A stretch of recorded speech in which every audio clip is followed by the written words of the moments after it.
we're going to introduce our panelists. What we're going to do is our panelists in just a second are going to introduce themselves. So we're going to get everybody up on screen. Now, one thing we do have 4 panelists, and we do have a technical limitation of 3 people on video at once. One of the limitations of the system that we have. So it will be high quality video, but it will be 3 at once. So we'll see people moving a little bit as we go.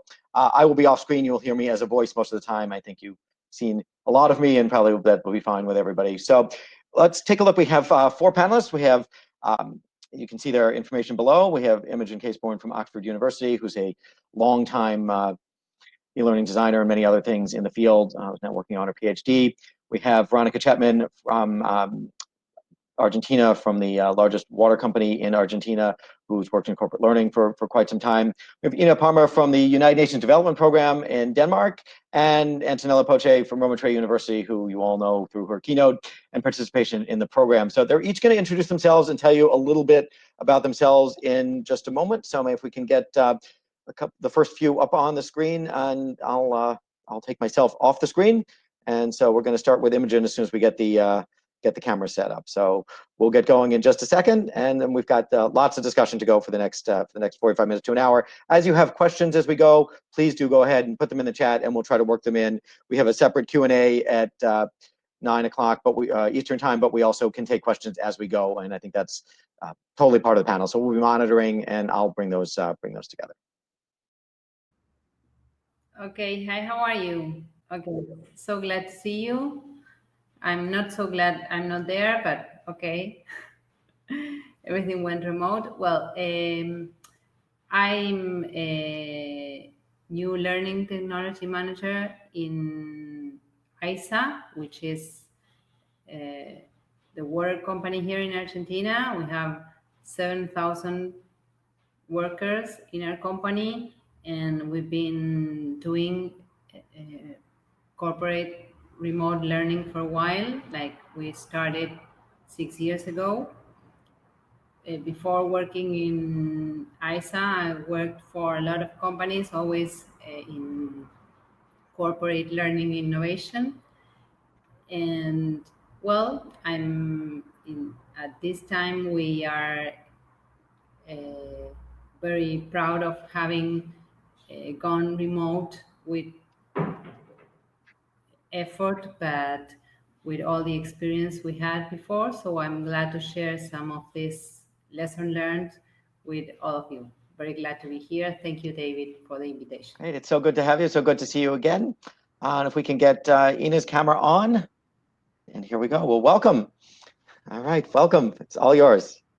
Good morning. My name is Iina Parna, and I am from the United Nations Development Program, based in Copenhagen, Denmark.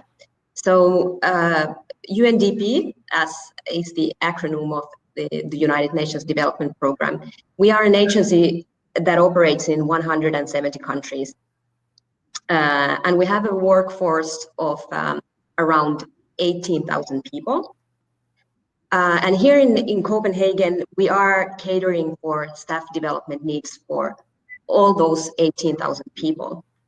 And we've had some busy months since early March, exactly on reimagining how does workplace learning look like today and tomorrow. So we will talk about that a little bit more. But with that, I will hand over to Antonella. Okay. All right, fantastic, Antonella. We all know you from the past few days, but just for those just tuning in, we'll get your camera on if you could give us just the sort of brief version of your background once again. So let's see if we can. Thank you so much for having me also on this panel. As you introduced me, I teach experimental pedagogy at the University Roma Tre Department of Education, and I chair the Center for Museum Studies in my department, where we have been working a lot in training museum educators, and we have been using technology in different ways.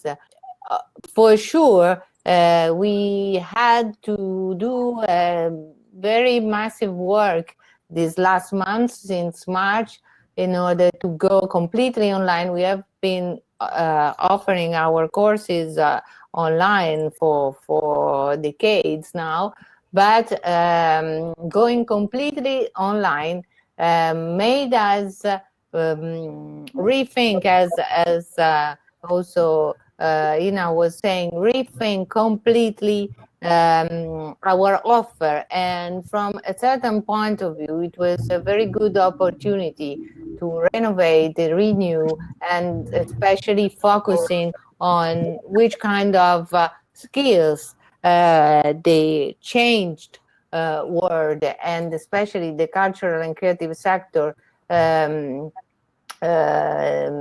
needs were changed, and so skills requested were completely changed. Okay, fantastic. All right, well, let's see if I think Imogen's technical issues may be set. Can we get Imogen on camera? We're gonna, I think our team's gonna have to hide one of you for the moment. I'm sorry about that. Don't worry. So it's we are, you know, it's a team effort. So we're gonna get Imogen back on. And there we go. Ah, here you are. Okay, welcome back. Okay, terrific, great to have you. Last minute technical issues. It was all fine right up till always how minute. it goes. Yeah. All right, if you can give us kind of your, you know, 1 minute introduction, and then we'll move on with the questions. Sure. So I studied artificial intelligence, a master's course, what seems like quite a while ago now. And then I moved into instructional design. And for the last 20 years or so, I've worked in instructional design, designing interactive e-learning courses, podcasts, videos, etc. And most recently for a company called Leo that used to be called Epic, where with which I have joined this conference previously. I'm currently working freelance, and I'm working on completing my DPhil, my PhD at Oxford University, where I'm looking at mobile learning in the workplace. Great. Well, it's great to have you here, and we, as I mentioned to you before the panel, be very interested to hear what comes out of your PhD work. So it's great to have you. Well, let's move on to some of the questions. Let's talk about a little bit first about goals. You know, when we look at imagining and reimagining education, and particularly workplace learning, you know, there are reasons we want to do this. What do we want to accomplish? So what do you see as the key things that we want to accomplish? And maybe we can start with Imogen, with you, while we're on you. That's all right. Sure. Yeah, so it's interesting because I think for many years I've been focused, and I think a lot of us have, on what learning technology can do to help tailor learning to individual differences and preferences. And that's been something I've been really excited about. But more recently, I've been thinking more about people's situations. And I think there's a term that I've seen in a few places, situational impairment. And while people are now working from home, you know, their situations, they're very different. And I think this is throwing this into sharp relief, because some people's houses and homes are great for study and concentration and for attention, and other people are at home with their toddlers, or they're in a crowded home, or they don't have such a great desk or whatever. And so people's situations are quite different. And while learning technology can free us from the constraints of having to go to a place at a time, one of the advantages of the places that we've built over the millennia for learning and concentrating, libraries and lecture halls, they do keep out all these other activities that distract us from paying attention and from concentrating. So I think a goal for me is to consider how we design for people's situations, now that we can't necessarily assume that they're not going to be interrupted, that they can concentrate for as long as they want and when they want. So I think that's a goal that I have been thinking about. No, absolutely, and it feels like it's probably something that would have been a good goal to have all along, and I know some of your past work was always a goal in that sense, but as a society to really emphasize, and it's we're at the point where it just becomes absolutely necessary, and we have a chance to leverage that. That there's, as you pointed out, there's no way around it. We maybe didn't do the best thing, but people were a captive audience and they were there. And when they're not a captive audience, it's just not going to happen. So fantastic. Let's move on. Maybe next to you, to Antonella. We'll kind of go down the imaginary line of presenters, and then we'll circle back around. And so, thank you. Thank you. So, related to this idea of thinking of goals, in my view, we should take into consideration and value, more and more the idea of knowledge learning communities. I know it's maybe a concept that we have been accustomed to for many years, but we should rethink it according to what's going on internationally and presently. Because if we think, for instance, of what scientists have been doing this last months on the and the work they have been doing, trying to find a vaccine and to cope with this very difficult situation, we know that they are carrying out different kind of activities. They are sharing, they are accessing data, they are elaborating those data, they are communicating. They have been working, developing different kind of skills. And those skills, as I was telling you yesterday during the keynote, are perfectly consistent with what critical thinking is, which is a construct, a complex construct, as I was telling you yesterday, and where all these kind of skills and dispositions are put at stake. So if we could focus more in our teaching and learning and training programs, always thinking of integrating this kind of skills, whatever subject we are dealing with, I think we could help coping with contemporary needs. thank you so much. Let's move on to Iina. Your thoughts on this? Thank you, David. So what came to my mind is three things. First of all, I think it's important that we collectively start to grasp the wider implications and ramifications of future of work and the kind of capabilities and skills that people will need to acquire. With that comes, of course, digital transformation and digital skills. But equally important are the aspects that both Imogen and Antonella brought up.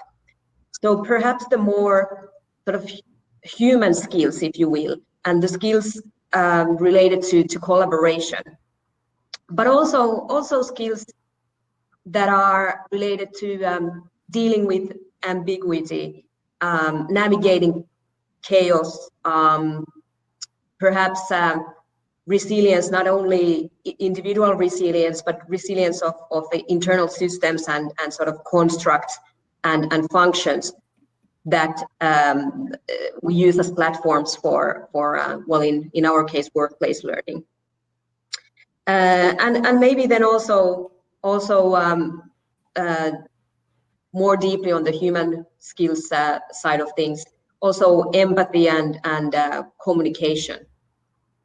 So if we can marry that with the digital transformation and the implications of future of work, those would be the kind of goals that I'd like to set, at least from the perspective that I am working from. Yeah, thanks so much. And from my own perspective, you know, I like to think that the technology can help with some of the human elements as well, that there's sort of a societal effect that I don't know. I've not seen anyone necessarily measured or how easily it is to measure, that when you're dealing with some of the technology that we deal with every day, and some of it is better, is good, but there's a lot of technology that is complicated to use and sort of puts you in the mindset of looking, you know, of focusing on information, of focusing on getting things right and checking a box, of thinking about, you know, what is, you know, what's the next thing to do in this thing? How do I, you know, I need to learn how to use this rather than something that's built around me. And the more that we build technology to around people's goals, the more they can spend their resources working on the things that are important, working on, you know, thinking about skills that, and thinking about society and others. And the more that they'll sort of be in a slightly different mindset with regard to technology and society, that it's not going to be so much, you know, oh, here's something that, you know, I need to learn because it's, you know, I need to get better and learn this. It's, well, the technology needs to get better and be easier for you to use. And I think those are really different things. I think we talked yesterday with, at the end of the day, we had Natalie Wheeland here from Australia. It was the end of the work. There's a little bit, you know, Australian time and European time are a little different. So it's a, you know, a tough time for a lot of people. But she's been working with professors and with CEOs and others in the workplace as they overcome some of their fear of technology. And Steve Schmidt yesterday afternoon Eastern time talked about that as well, working with faculty. And it's, you know, part of that is that they're working to overcome a fear because it's new and they've been doing things differently. But part of it is also that the technology isn't always designed to make their lives easy. And they feel some sort of sense of inadequacy, like, how am I going to do this? When really we'd like to set it up so it feels natural. And I think that's where we want to go. So we can talk more about this. I do want to hear, sorry, Veronica, I did not get to your goals. Yeah, I absolutely want to hear that. So Veronica, let's move to you and tell us sort of what your goals are and how you see the goals of the, you know, both from your company and society standpoint, looking forward as we reimagine learning. Okay, thank you, David. When you told me we will be talking about goals, the first thing that came to my mind was that this health crisis made goals changed for us, because as new technology learning manager, I'm used to like developing innovation in an organization that mostly stays the same. And now overnight everything changed. We went remote in like no time. All our best practices of change management and generating awareness and communication first and change later just it wasn't possible. So I think and the organization went remote, and a lot of important things appeared. As was said like earlier in the panel, human habits had to change in a very sudden way. So I think that we have to develop strategies for a workplace that will never be the same. I think we will face organizational big changes. So we will have to move from thinking in learning of skills and soft skills, technical skills, but organizational skills for resilience. And I think that learning will be a very important leverage for these organizational skills. And for that, we have to think of like 360 learning environments, very immersive learning opportunities, which will be close to people wherever they are. I don't think for example, in our case, I don't think we will. Everybody will go to the office again very fast. So we will have to think like this, like an organizational leverage to accompany the a company business in this very big challenge of changes in the way we work. Yeah, no, I completely agree. It really is. It's sort of an, unexpected, obviously, and time and driving change in sort of all ways possible, and particularly in our industry. So as we look, at some of the goals we have, and particularly in terms of, revamping and redesigning things, people are used to a certain form of education and training. It's been, a lot of things have been that way for a while. There are always exceptions. There are, new methods and things that people have done, and many of us here at this conference have been involved in, but it's still sort of a small percentage of things that people have an expectation of education that's going to look a certain way, and that's not always the most effective way. So what can we do? Let's start kind of in the short term to start changing people's mindset about what online education can be. And in some ways, it has a bad reputation, right? We saw, those of you who saw one of my own talks yesterday, I had some quotes from people in the corporate learning environment. They're certainly not everybody, but who, that felt, I just need to get this done. I need to click through what there is to click through. I need to take my test, and they're not really finding it involving. And that's not at all what we want to accomplish and what we can accomplish. So how can we start changing people's view of what education and learning and development and workplace learning can be? So we can start with whoever wants to jump in on that one. I can jump in a bit there.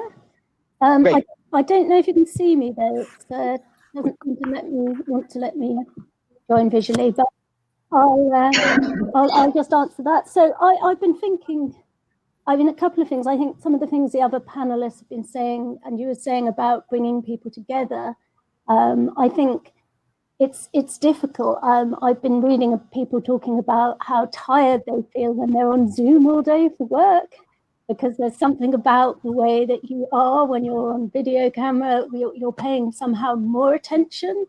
It's somehow more tiring than if you were together in the same room. And it's taking away the fact that we're not together in one place, our ability to network. As we can see at this conference, it's not the same. You can network and chat, but it's not quite the same. So the ways of coming together are perhaps not quite the same. And I thought the VR presentation on Wednesday was really interesting, and that could be perhaps a future way that people can perhaps network in a more relaxed fashion. And the other thing I was thinking is that we generally do ask people for their full attention when they're learning, but I think in some situations that may not be their decision to make. And I'm thinking about how we can design learning that doesn't require people's full attention. And one option there, I think, is podcasts. Not for everyone, but that I know a lot of people like to potter around or exercise while listening to podcasts. So that's perhaps an interesting, those sorts of approaches would be interesting.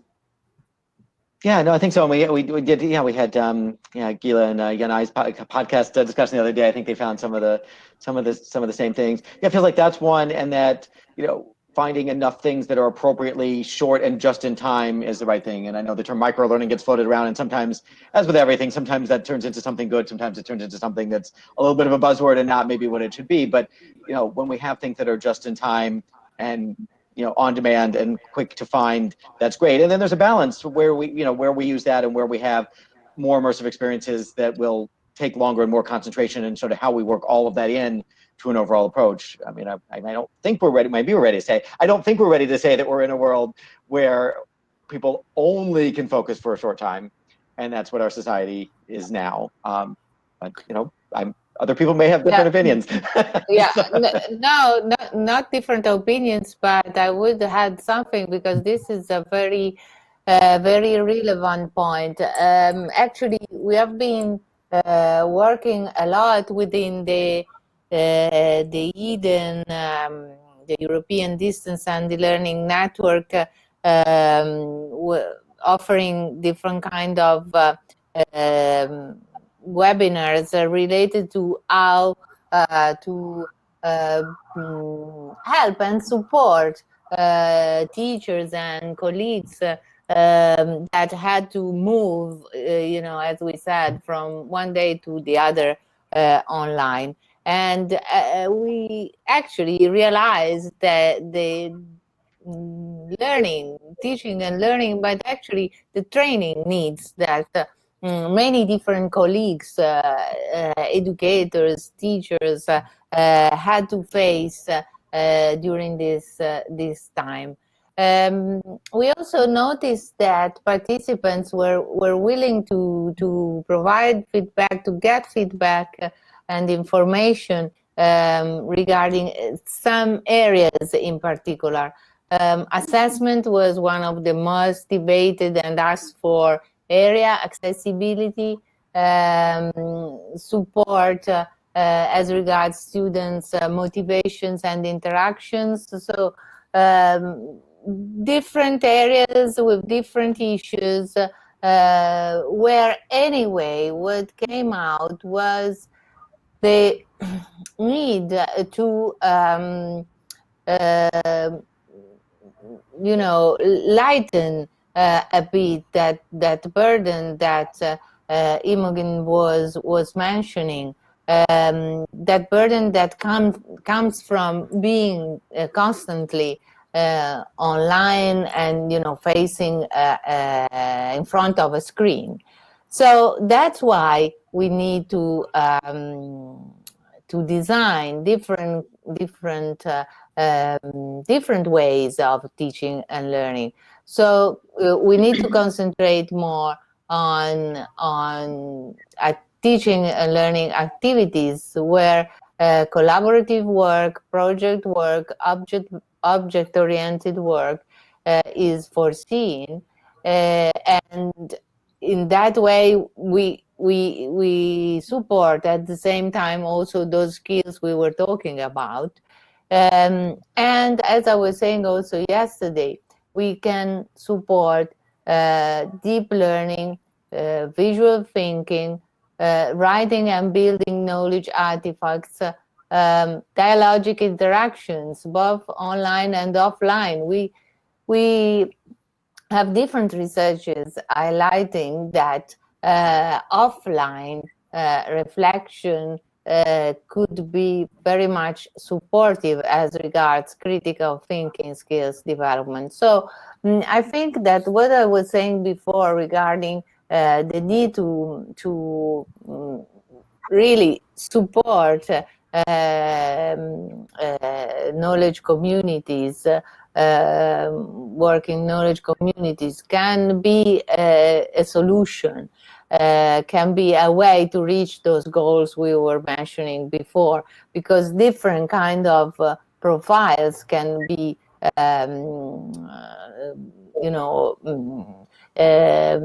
put at work together, maybe facing the same problem from different point of views, and so doing, being more successful.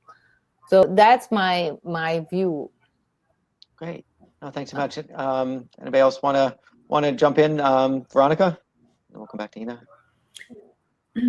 Well, I think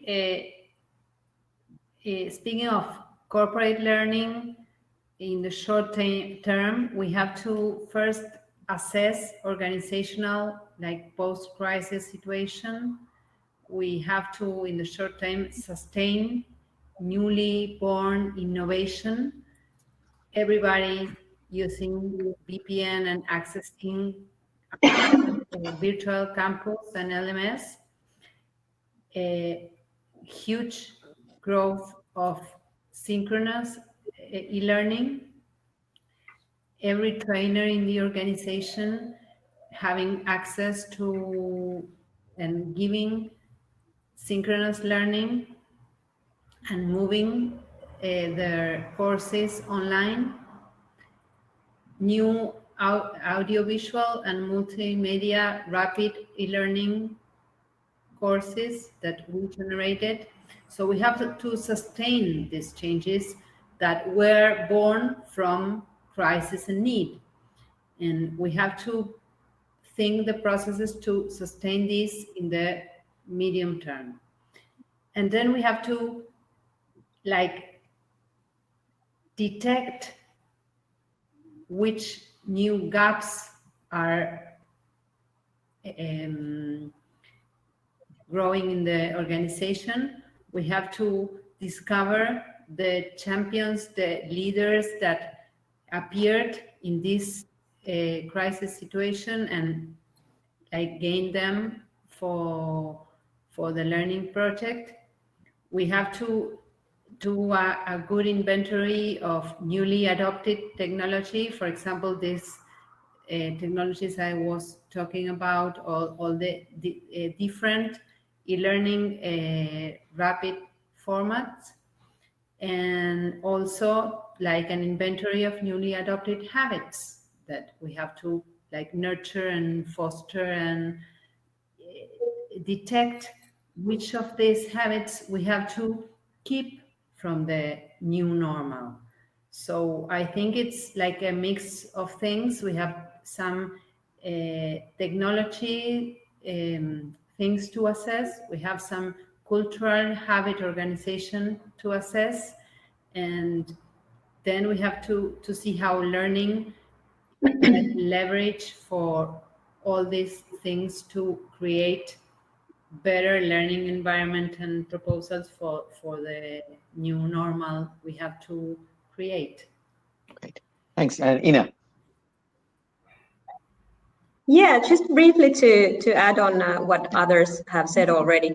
I mean, we know that behavioral change is it's awfully difficult at times, and it takes time. It's incremental, but we also know that necessity is the mother of innovation and invention, right?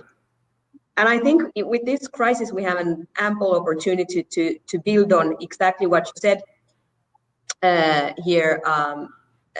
On sort of tapping into that inventory of the new behaviors and skills that people have developed during these past months, and building on that.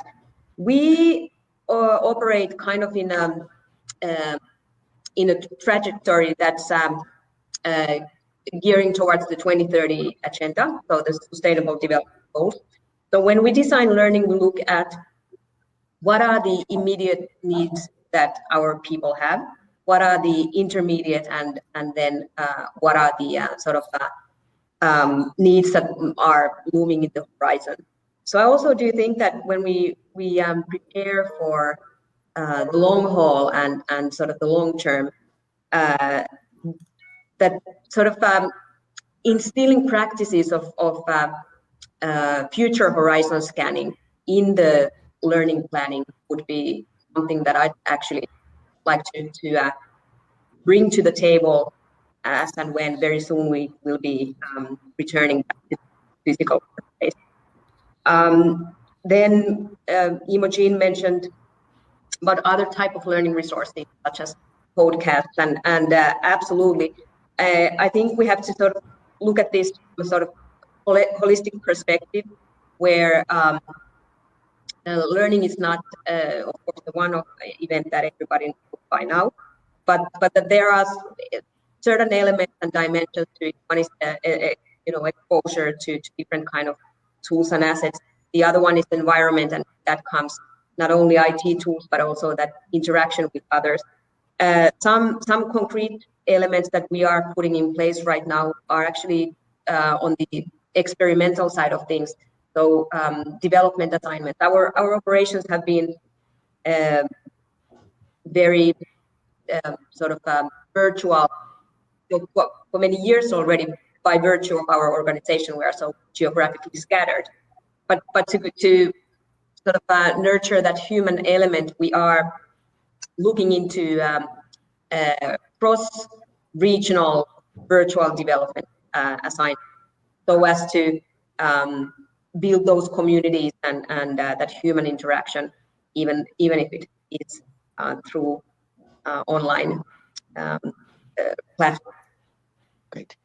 Oh, thanks. And sort of a follow-up on some of the discussions about people's attention spans and how much we use podcasts and all. What's everyone's view on whether there should even be such a thing as a course in most cases, particularly in the workplace? I mean, is that a concept that even is going to continue to make sense in this new world? That's a very good question. Not necessarily. I don't think we are quite there just quite yet. But I'm imagining maybe something in the sort of lines of series of events that may or may not form a blockchain kind of reality where you where it would be more the on point learning resource. I don't think that long courses are necessarily the where the big bulk of learning will happen in the very near future. Yeah, no, I think I tend, I totally agree with you. Yeah, go ahead, please. Yeah, go ahead. Sorry, but no, I wanted to say that it's actually what the future will be. What Iina is saying is absolutely true, and that's why we need to be able to select information and to understand which kind of information are more useful for what we are going to, what we need to improve in our professional development profile, in our portfolios. So it's absolutely important that we train, users. I would use, I would call them users better than, students or trainees or whatever, because it's a very wide term that also imply the meaning of practically, access certain knowledge and skills. And so only if we train our users in how to be effective in selecting and learning those information and having the proper, what am I looking for? What should be the most adequate also module that I could attend in order to get what I'm looking for. That's what we should train our users to. And I don't want to be, boring, but critical thinking is there. I was going to say, oh, sorry.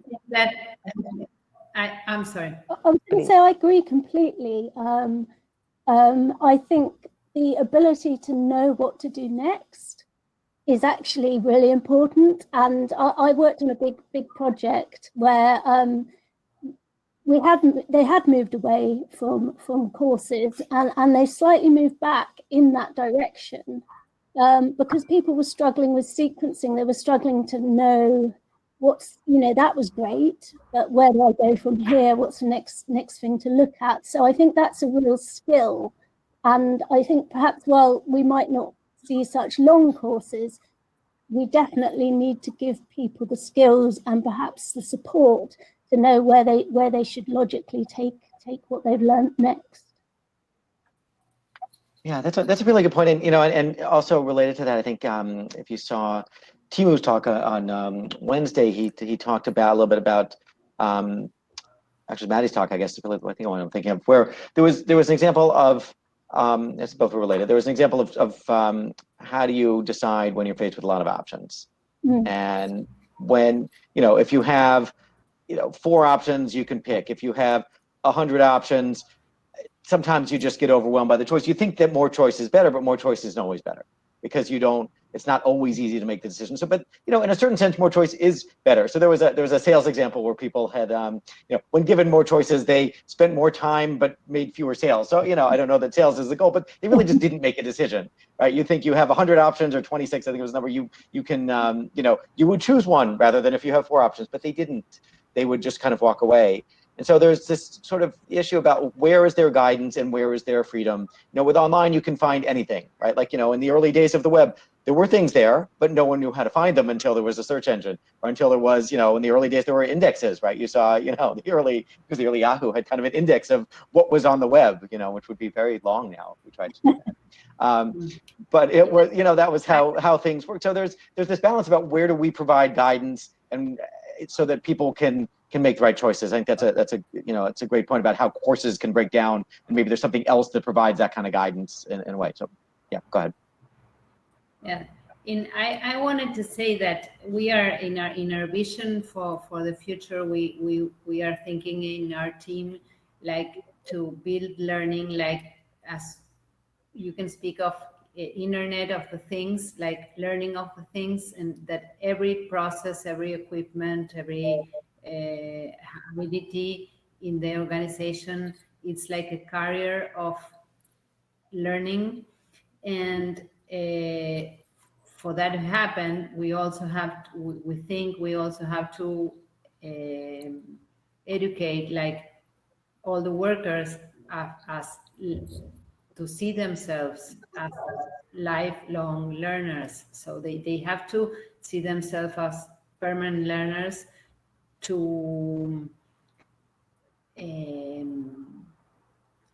be able to take advantage of an environment which is carrier of learners. So what Antonella is saying is right, because we have to develop like general skills in the learners and technological possibilities in the environment. And both should be together to create a new learning environment to accompany like the new normal in the organization. And in this scenario, courses are like a traditional like scholar curriculum in organization has not so much place, because the possibility to commute to do training, it's like really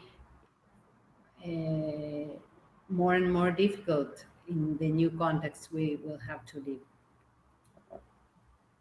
Yeah, no, it's a lot to think about, and a lot of different sort of just different challenges as we look to both bring about change and change kind of the way that people perceive online learning, which I think is still a challenge of its own. I think doing these things can help bring that about in certain ways, right? If we start to change what's out there and what people see, we won't see quite the same level of objections about being forced to read some pages that are a little bit out of context and take a test. If people aren't asked to do those things, and we integrate online into their world. So now it's we're at the point where there's so much more to talk about, but I do want to make sure that we open the floor to questions, the virtual floor, which is in the chat room. So if people have questions as we go for our panelists or general comments, please go ahead and make them in the chat.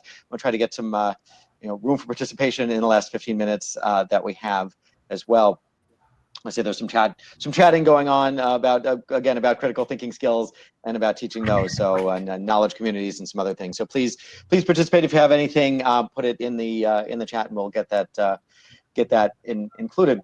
Otherwise, as we move forward, I'm going to jump ahead to something. How do you see the use of technology, right? So there are definitely lots of uses of technology, right? But one, so far it's mostly, as people have moved to immediate online learning, it's mostly been Zoom meetings, right? And, we have the things that already exist that are online, some of which are great, some of which maybe not so much, and a lot of them still kind of simple. And then we have lots of jumping on Zoom meetings. So where do we see, if we imagine technology and we imagine where we can be in education, where do you see technology? What roles do you see it playing, and what roles do you see it not playing, so that we kind of, are able to put people in the right positions to maintain, their lives in the way that we want. I don't think we're asking people to turn their entire life into a Zoom meeting permanently, as they have for the past 3 months. What can we ask people to do? So what are your thoughts on the role of technology moving forward, and where we see it ideally fitting? If I can start. Please, Antonella. In my view, the role of technology is, of course, fundamental. you know, we couldn't have had this conference without technology. We, you know, today, because of time zone, I could do different things. Being at this conference, and this morning, for me, morning for you, for those based in New York, night maybe. I had the possibility to interview my students for their exams, for instance. So without technology, I couldn't have done all these actions. You know, if I was in New York City today, I couldn't have carried out the exams, for instance, in my university. So of course, it is something that really puts us in a, you know, a sort of sci-fi dimension, you know, because we couldn't imagine that we could do so much just some decades ago. So this is important. From this point of view, this is an opportunity. From another point of view, we need to focus on which kind of technology we use for whatever action we plan. We need to, I mean, design, and Imogen can tell us, instructional design is fundamental at this stage and in this situation, because we need to have, again, a critical attitude towards technology, not a critical in the sense of negative, but a critical in the sense of thinking exactly which kind of technology do I need to pursue and to reach this specific goal, and according to that, using and finding the right technology. Another issue is the problem of enhancing digital skills. Because in many areas, I'm talking specifically for the creative industry area, where digital skills are very, actually from different researches, we found out that there's a huge mismatch between what would be needed and what is actually there for users. So users in the creative industry area really need to develop their digital skills. So thinking and working on digital skills is fundamental. So there are different point of views when we talk about the technology aspect.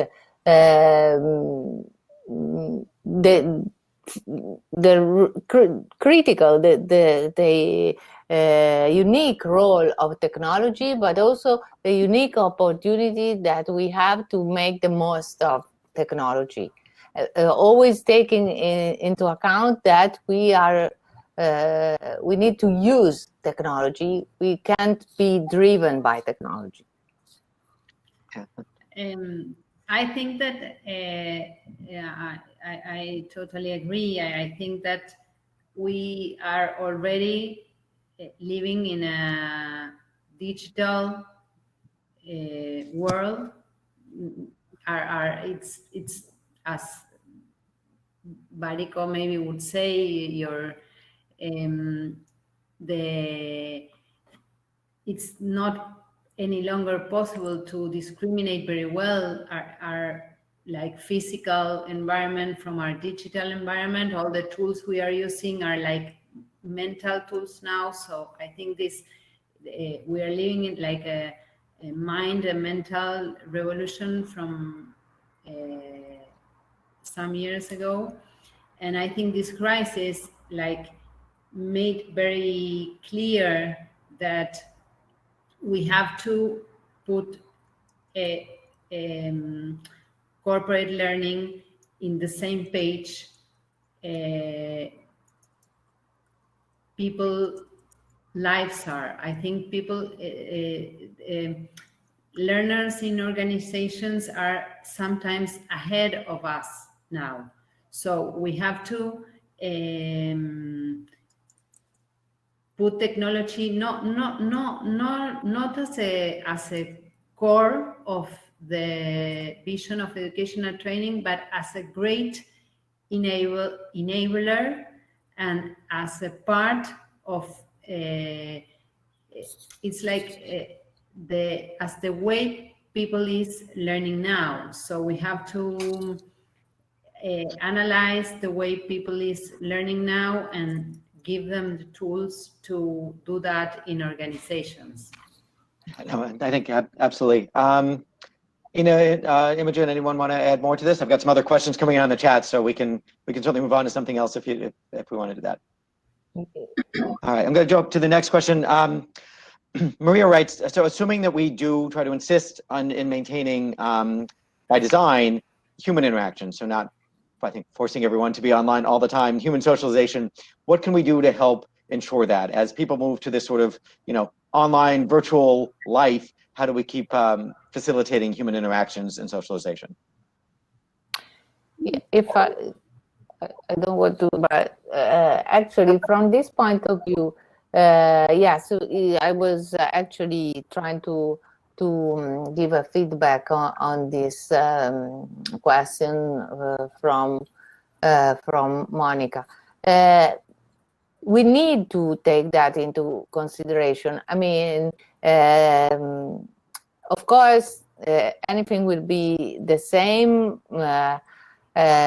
from the pandemic, and that's for sure, but human beings are social beings. So the human dimension should be cared of. And what we are, in my view, what we are going to experience in the next few years is a more blended situation, so that, human interaction will be there. Maybe, again, it could be an opportunity to have smaller groups. And if we socialize, if we interact in smaller groups, the improvement is better. And that's a matter of fact. The other aspect that I think it's important to mention is the role of culture and the role of heritage, where there are different data highlighting how heritage fruition could be beneficial, is linked to health and well-being.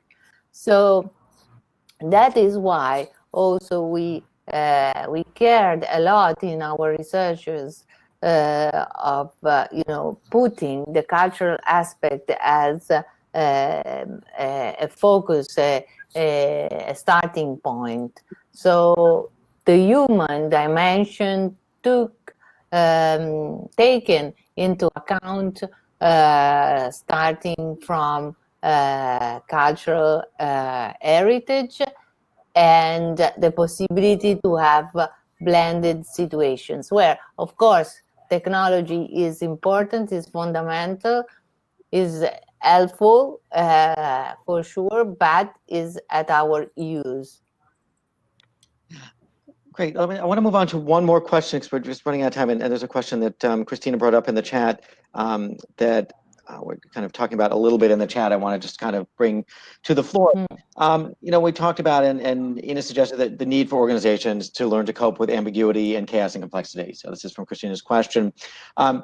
What Christina's seeing in real life, and I think she's not the only one in organization situations or others, is a need to control. So she's seeing sort of, what she writes is she hears war terminology and imperatives in an authoritarian style within organizations. So how do we reconcile that with a kind of education and learning development that we want? How do we influence? How do we sort of, push against some of the impulses that, as things change, that organizations want to become sort of more rule-oriented, and we're looking for things to become less rule-oriented. What can we do to influence? And that's obviously an incredibly difficult question, but it's one that we're all wrestling with, I think, right now.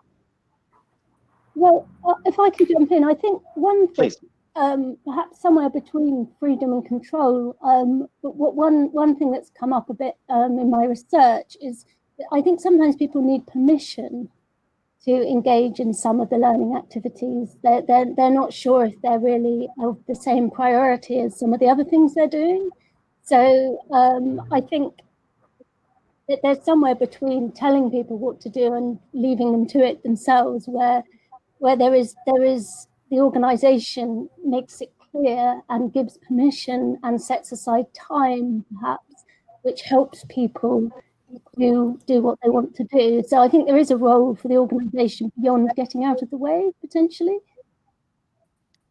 Yeah, no, I think that, I guess one question is, I think part of Christina's question is, how can we help influence them to, okay, if not necessarily get out of the way, but to buy into the idea that, the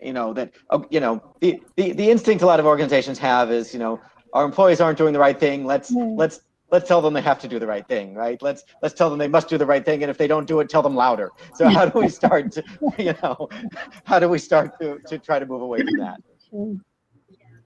Yeah, if I can just chime in, I know we are running out of time, but sort of in a nutshell, I think this conversation about human skills development and dealing with ambiguity and chaos and resilience is very much related to exactly organizational culture.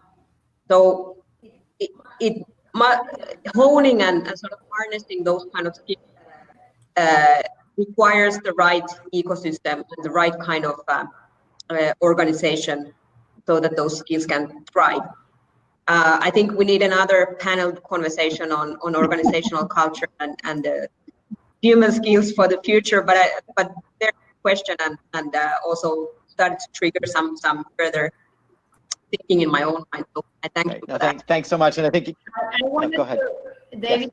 Just I wanted to answer Hal that she was saying that talking about course organization and employees' performance, and I think, Hal, that we are definitely going to disruptions in like training courses format in corporate learning. I think we are going to very chunked, very troubleshooting, very on-the-job training. And as I was saying, our vision is we are going to a scenario where we have like a learning of the things and the processes and the skills and a very immersive like, organizational learning environment. Yeah, no, I think so, and I think that's probably a good place to end it. And as Iina pointed out, we have, I think we have, I would say next year's panel discussion, but it really can't wait that long. So we may have to begin a monthly segment or something to accomplish all we need to accomplish.